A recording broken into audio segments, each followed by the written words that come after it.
Здравствуйте, меня зовут Михайлова Альбина, я ученица 9 Б класса, и моя тема доклада – это комиксы по мотивам якутских народных сказок как средство воспитания младших школьников. Цель работы – разработка комиксов по мотивам якутских народных сказок с целью повышения эффективности восприятия материала.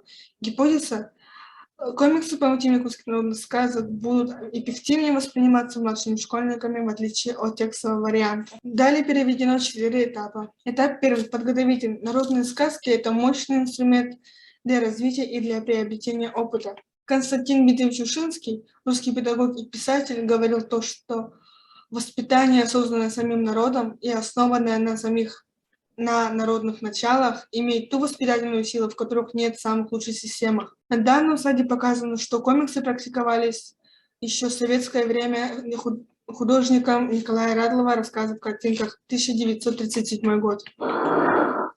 Изучив литературу, мы пришли к выводу, что большой педагогический опыт показывает, что применение наглядности увеличивает долю восприятия материала младшими школьниками. Этап второй – исследовательский. Опрос проводился 2 способами. Охват 40 учащихся в возрасте от 9 до 11 лет. Результаты анкетирования. В среднем дети знают 4,6 сказок. Основная часть родителей либо читают редко, либо вообще не читают сказки своим детям. Только 6,3% детей ответили, что часто читают сказки. 56,7% ответили, что им было бы интереснее читать сказки в форме комиксов. 63,3% опрошенных читали комиксы. Этап третий – практическая часть. Разработка комиксов по мотивам якутских народных сказок. За основу первой сказки взяли «Как ворона стала черной».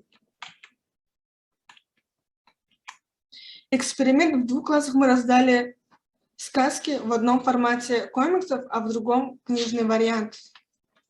После прочтения первой сказки был проведен опрос. Класс в форме книги, средний процент составил 44%, класс в форме комиксов, средний процент составил 85,4%. В этом году мы сделали 2-ю сказку на якутском языке.